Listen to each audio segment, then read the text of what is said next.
Operation Highway Sentinel has led to the arrest of over 100 illegal alien truck drivers. Be behind the wheel of a big rig. These are 80,000-pound vehicles that can be incredibly dangerous when things go wrong. Just before midnight in the Arizona desert, a convoy of 40 trucks tied to the Sinaloa cartel rolled into a tight canyon, completely unaware they'd been under United States' surveillance for days. When the signal came, the interdiction unfolded with surgical precision. In under half an hour, dozens of cartel operatives were neutralized, suspects detained, and massive amounts of drugs and cash seized. This video breaks down the mission step by step, the technology that made it possible, and how capturing a senior lieutenant reshaped counter-cartel operations. Midnight Kill Box: how patience, precision, and the desert turned a cartel convoy into a trap.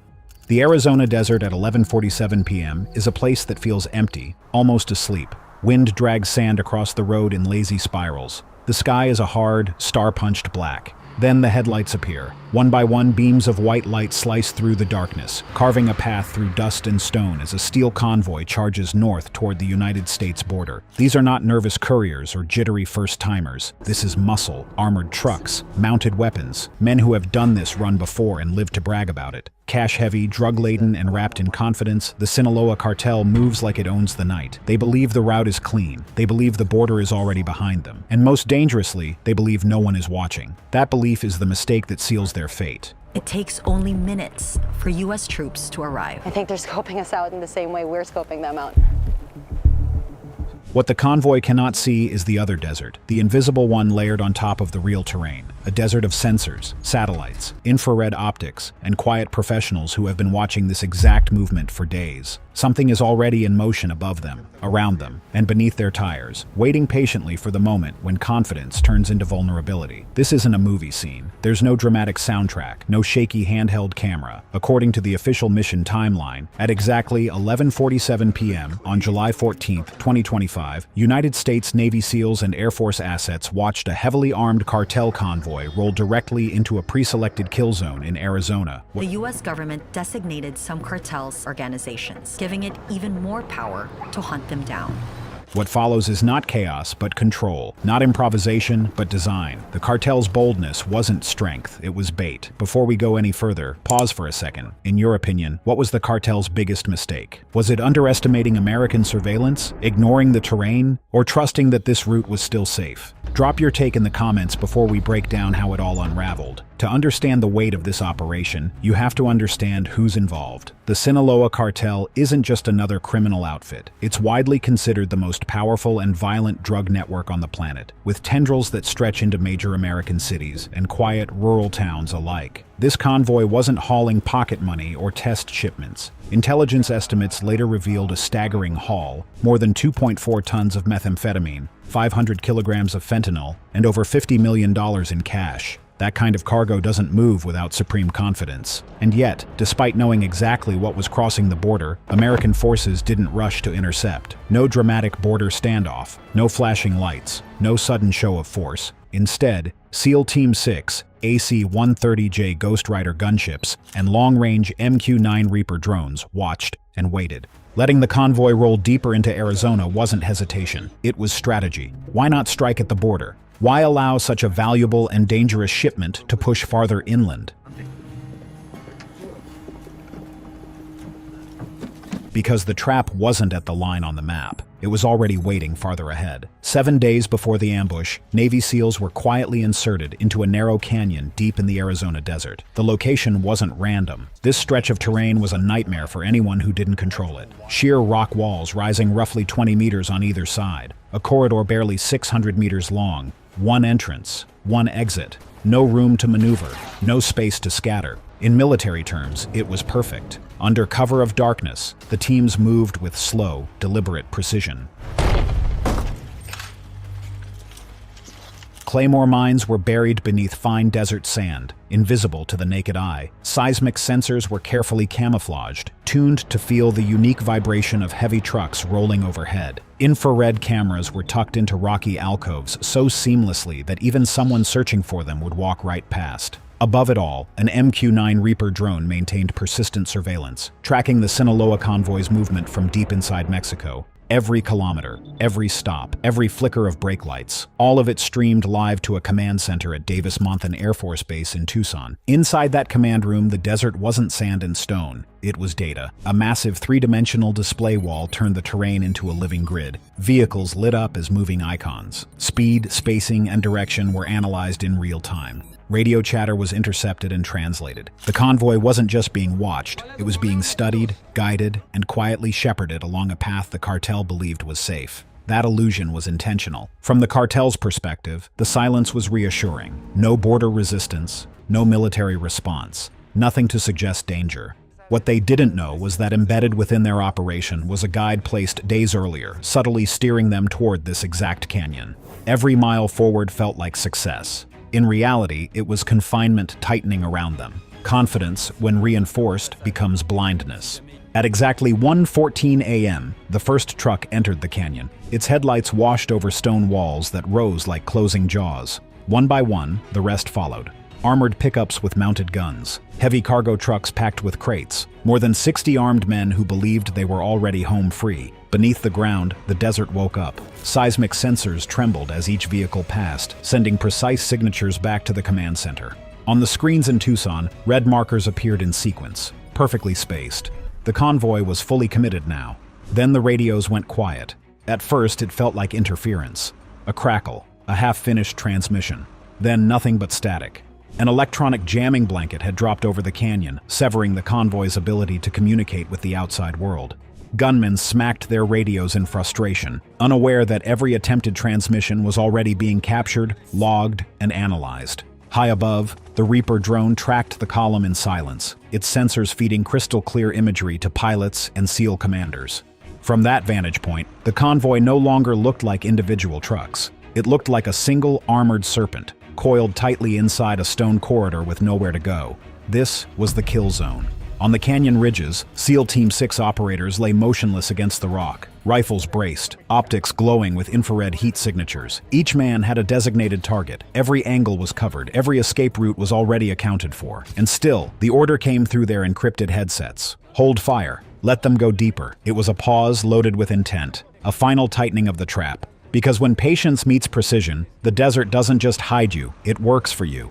And in the next moments, that quiet road was about to become anything but silent. The night the desert closed its fist. Every additional meter the convoy crawled forward erased another option. No room to turn around, no space to scatter, just rock, road, and the growing sense that something was off. From the command post, the scene unfolded in near silence. On the screen, the convoy's icons slid steadily toward the canyon's narrow throat, each dot locking into place like links in a chain. The officers didn't need to speak. They all knew the math. Once the column reached the center, the jaws would close, and there would be no escape. The canyon itself had become a machine.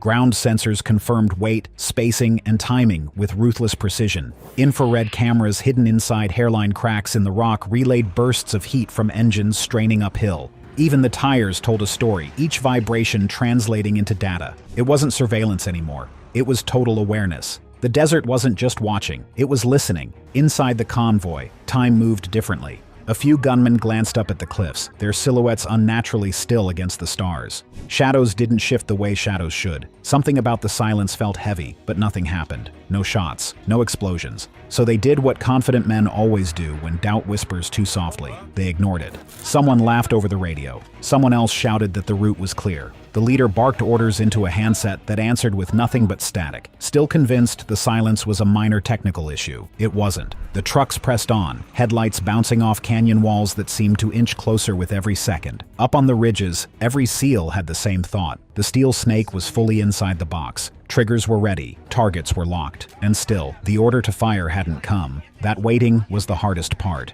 Under the desert stars, seconds stretched thin, loaded with more tension than the firefight itself. Fingers hovered just outside trigger guards. Breathing slowed. Discipline held. Below them, the convoy crept forward, blind and mute, unaware it was already standing in the center of its own grave. The only question left wasn't whether the strike would happen, but how it would begin. Explosives, air power, a single suppressed shot cracking the night open? At 1:14 a.m., the answer was seconds away. At 1:21 a.m., the canyon detonated. Claymore mines buried days earlier erupted in a thunderclap that shattered the stillness. The first 3 vehicles vanished in a storm of fire and steel. Thousands of metal fragments tore through armored glass. Tires disintegrated. Engines screamed once, then died. The blast ricocheted off the canyon walls, multiplying its violence until it felt less like an explosion and more like the earth itself tearing apart. The vanguard of the convoy was gone in moments, reduced to burning wreckage and twisted frames. Before the dust could even settle, the sky joined the fight. High above, the AC-130J Ghost Rider rolled into position. Its 30mm Bushmaster cannon opened up, tracer rounds streaking through the night like molten lines drawn across the sky. Each burst found its mark: truck cabins, mounted guns, engine blocks. Then came the deeper sound, the low chest-punching boom of the 105mm howitzer. Shells landed with surgical precision, one flipping a transport truck onto its side as its cargo ignited in a chain of violent secondary explosions. Air Force commanders have called the Ghost Rider unstoppable. In that canyon, it proved the point. Panic ripped through what remained of the convoy. Gunmen spilled from burning vehicles, disoriented and screaming, only to run headlong into another nightmare. From both canyon walls, the rocks came alive. Navy SEALs revealed themselves in flashes of muzzle fire. M4A1 carbines barked in sharp, controlled bursts. MK-17 rifles answered with deeper cracks, each shot deliberate, measured, final. To the men below, it felt like the cliffs themselves were firing back. One cartel fighter tried to defy the storm. He climbed onto the hood of a smoking pickup, balancing an RPG-7 on his shoulder, aiming blindly toward the ridgeline. For a heartbeat, it looked like he might fire. Then a single round found him. The launcher slipped from his hands, struck the ground, and detonated. The blast killed him instantly and tore through 2 others nearby. In that canyon, courage without control was a death sentence. For nearly 10 minutes, fire ruled the night. Trucks burned. Ammunition cooked off in sharp cracks and pops. Radios screamed static into empty air. Gunmen fired wildly into stone that answered with echoes and nothing else. The steel serpent that had rolled in so confidently was now broken into smoking fragments scattered along the road. And yet, through the chaos, one vehicle kept moving. A reinforced Ford Raptor pushed forward, scarred but intact. Inside it sat El Gallo, still breathing. The fight wasn't over, not by a long shot. From the beginning, intelligence had made one thing clear: weapons, cash, drugs. Those were valuable, but they weren't the prize. El Gallo was the Sinaloa lieutenant running the operation, a man with knowledge that could unravel networks, routes, and alliances. Killing him would make headlines. Capturing him alive would send shockwaves across the hemisphere. High above the canyon, a new set of eyes entered the fight. A Black Hornet micro-UAV, barely larger than a human hand, launched silently into the smoke. It skimmed low, darting between wrecks and shadows, its tiny cameras feeding live images back to command. Vehicle after vehicle flashed across the screen until the drone found what it was looking for: the Raptor near the front of the convoy. Inside, El Gallo hunched over his radio, shouting into the mic. Nothing answered him. The electronic warfare blanket had severed every lifeline. No reinforcements, no guidance, no escape. For the first time in years, a cartel commander was truly alone. On the ridges, SEAL operators adjusted their scopes, crosshairs settling on the truck's windows. The shot was there, easy, clean, but the order that came down changed everything. Do not kill, contain. The Ghost Rider shifted its orbit and fired again, this time with restraint. Rounds slammed into the ground just meters from the Raptor. The blast sent shards of stone and dirt crashing into the vehicle. The windshield cracked, spiderwebbing across El Gallo's view. He ducked instinctively, hands over his head, panic written across his face. In that moment, he wasn't a commander. He was prey. Not everything went perfectly. As one howitzer round landed, flying debris caught a SEAL pressed against the ridge. A shard of glass tore into his shoulder. Instantly, a teammate dragged him back, applying pressure and calling for evacuation. Minutes later, the deep thump of rotor blades echoed through the canyon as an HH-60W Pavehawk dropped low, masked by the cliffs. Guided by night vision and steady hands, the crew winched the wounded operator out and vanished back into the dark. It was a reminder written in blood and dust. Even perfect plans don't erase risk. Back in the canyon, El Gallo's last defenses crumbled. His convoy was gone, his communications were dead, and the forces closing in on him weren't rushing. They didn't need to. The desert had already made its decision.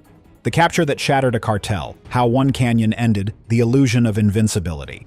The men clustered around the last intact vehicle fought like they had nothing left to lose. They fired wildly toward the ridgelines, but every muzzle flash betrayed their position. In the darkness, Light was a liability. One by one, the gunmen dropped, swallowed by smoke and silence, until only the armored Ford Raptor remained idling amid the wreckage. That was the moment SEAL Team 6 began their descent. Covered by disciplined, suppressive fire from above, and the unblinking presence of the Ghost Rider circling overhead, the operators moved down the canyon walls with controlled speed. Boots crunched over scorched gravel. Heat shimmered off burning wrecks. The smell of fuel, cordite, and dust hung thick in the air. They stepped past twisted metal and fallen bodies without breaking formation, closing in on the final vehicle like hunters who already knew the outcome. The end came fast. A short, precise volley shattered the Raptor's side windows. Glass exploded inward, scattering across the seats. Before the echoes faded, the driver's door was ripped open. Armed hands surged inside, dragging El Gallo out into the open. He struggled out of instinct, more habit than hope, but the fight was gone. His wrists were locked in steel cuffs. An encrypted laptop was pulled from the footwell. 2 satellite phones were yanked from the center console. For United States forces, this wasn't just a clean finish. It was the prize. As SEALs secured their prisoner and swept the last corners of the canyon, the weight of the moment settled in. For the first time on American soil, a cartel commander of El Gallo's rank had been captured alive, not eliminated,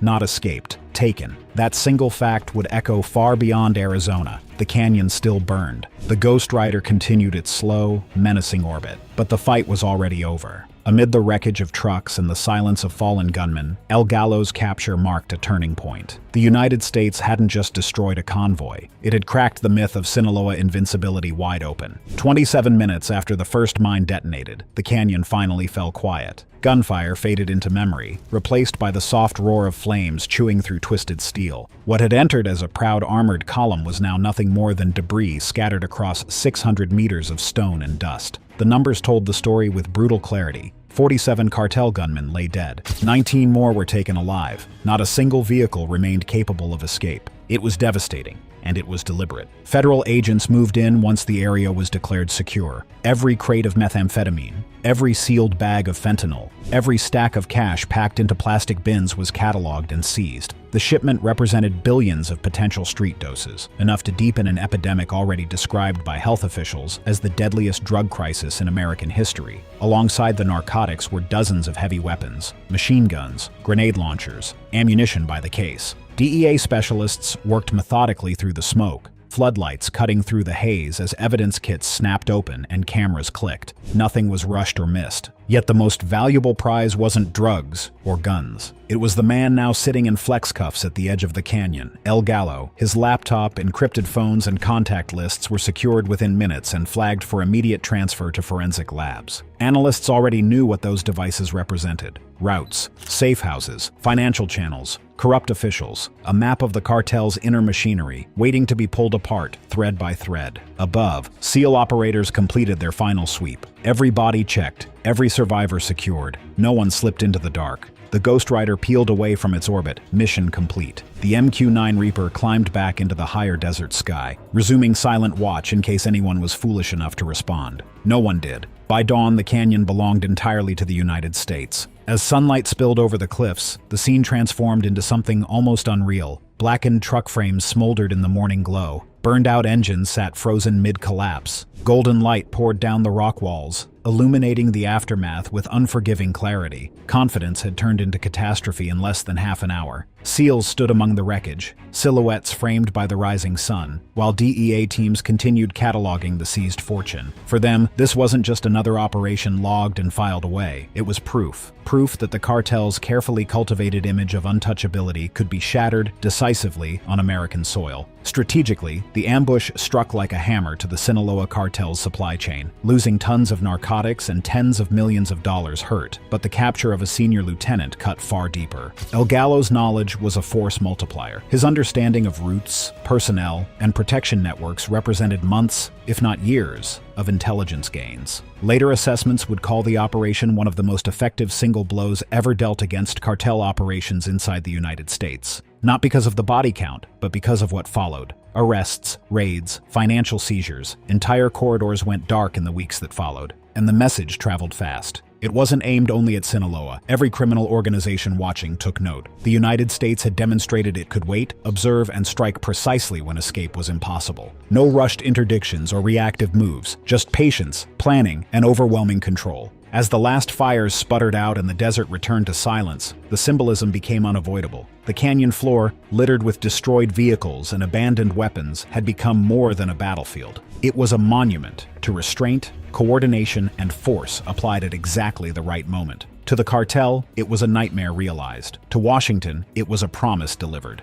The ambush would be remembered as the night America proved it could outthink and outmaneuver even the most feared drug empire on Earth. And that message didn't stop at the Arizona border. When the United States chooses to strike, it does so with precision, and it does so when the enemy is weakest. By the time the sun fully cleared the horizon, the outcome was already written into history. In less than half an hour, an entire Sinaloa convoy had been dismantled. 47 fighters were dead, 19 were in custody. A staggering shipment of drugs, weapons, and cash had been seized, and their commander, El Gallo, was alive. How the cartels pretty much control both the human smuggling and the drug smuggling, we shifted our primary goal. Restrained, and on his way to interrogation rooms far from the desert. For the cartel, the loss wasn't just material, it was psychological. A sharp reminder that dominance can be an illusion, and that the border is no longer a gray zone. It is a red line. Crossing it means facing intelligence, air dominance, and special operations working as one. And that leaves a question hanging in the desert air. If the United States was willing to wait and crush a convoy deep inside Arizona, could there come a day when it takes the fight across the border, striking the cartel in its own heartland?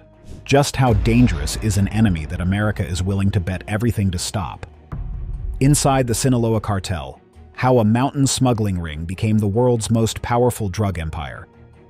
If drug cartels had origin stories, the Sinaloa cartel's story would start far from flashing lights and armored convoys. It would begin in the mountains of western Mexico, where dirt roads snake through poppy fields, and smuggling once meant little more than mules, trust, and timing. From those humble beginnings, the Sinaloa cartel grew into something far larger, arguably the most powerful criminal organization the modern world has ever seen. The Sinaloa cartel can pocket anywhere from $3 to $12 billion each year. Today, the name Sinaloa doesn't just describe a cartel, it describes a system. The Sinaloa cartel takes its name from its birthplace, the rugged state of Sinaloa on Mexico's Pacific coast.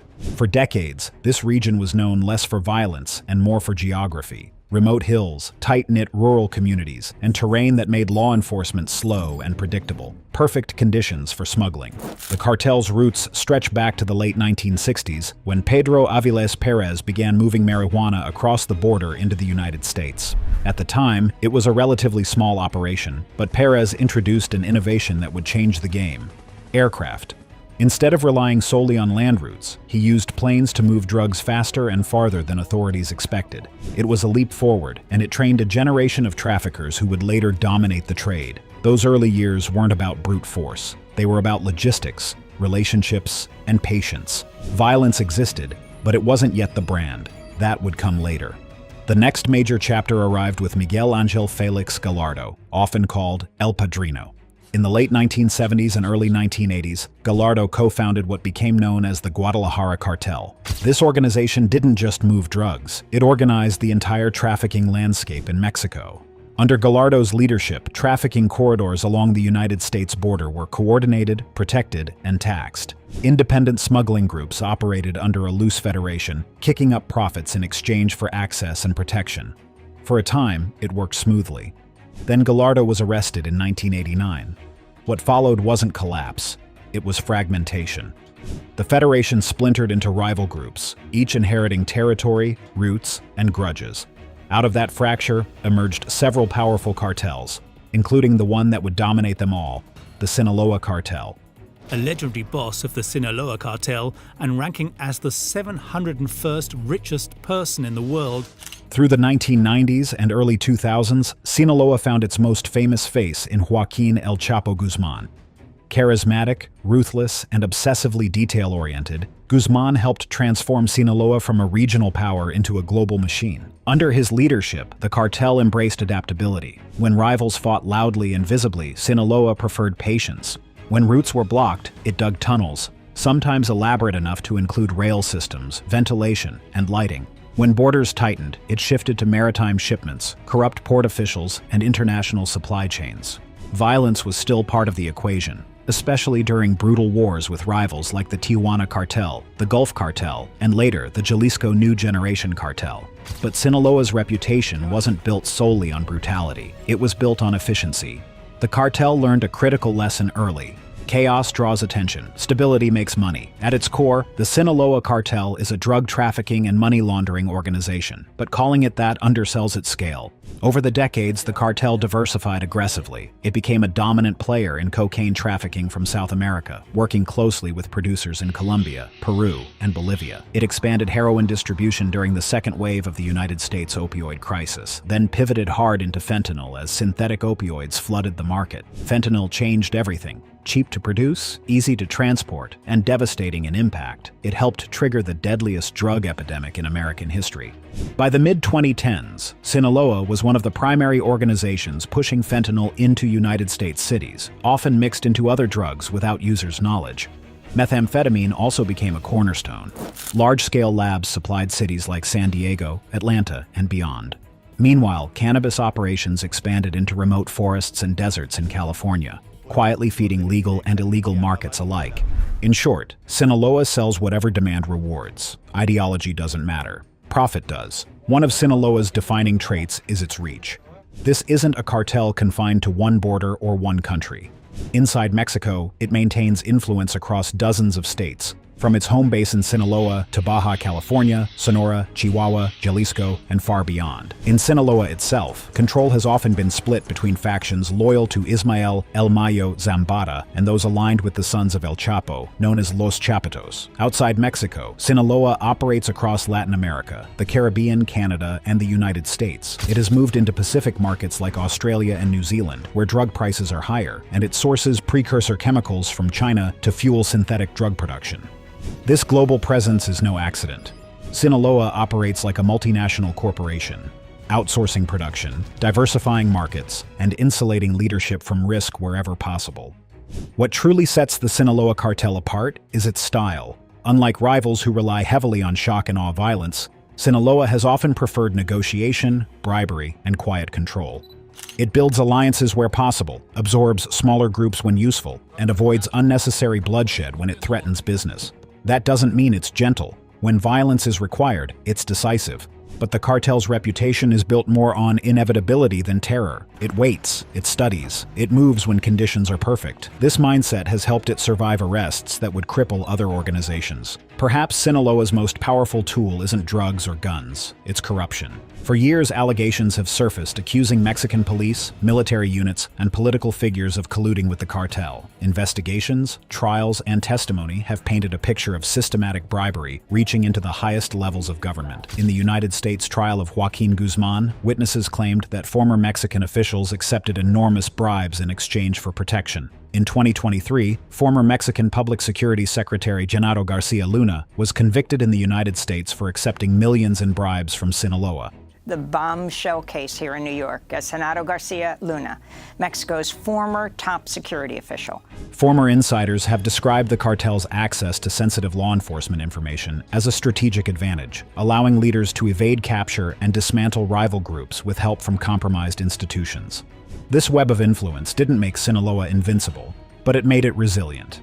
The arrests of El Chapo and later his son Ovidio Guzman didn't end the cartel. They exposed its true structure. Sinaloa doesn't rely on a single kingpin.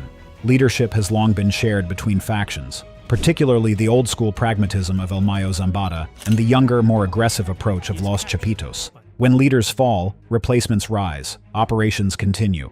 Even after the arrests of Zambada and Joaquin Guzman Lopez in 2024, the cartel remained active, fragmented, but functional. That decentralization is intentional. It makes decapitation strategies far less effective. Beyond drugs and violence, Sinaloa has embedded itself into popular culture. Narco corridos celebrate its figures. Television dramatizes its exploits. In some regions, cartel leaders are viewed less as criminals and more as power brokers or folk legends. That mythology is dangerous. It obscures the real cost: addiction, corruption, and communities hollowed out by fear and dependency. But it also explains why the cartel has endured. Stories can be harder to dismantle than organizations.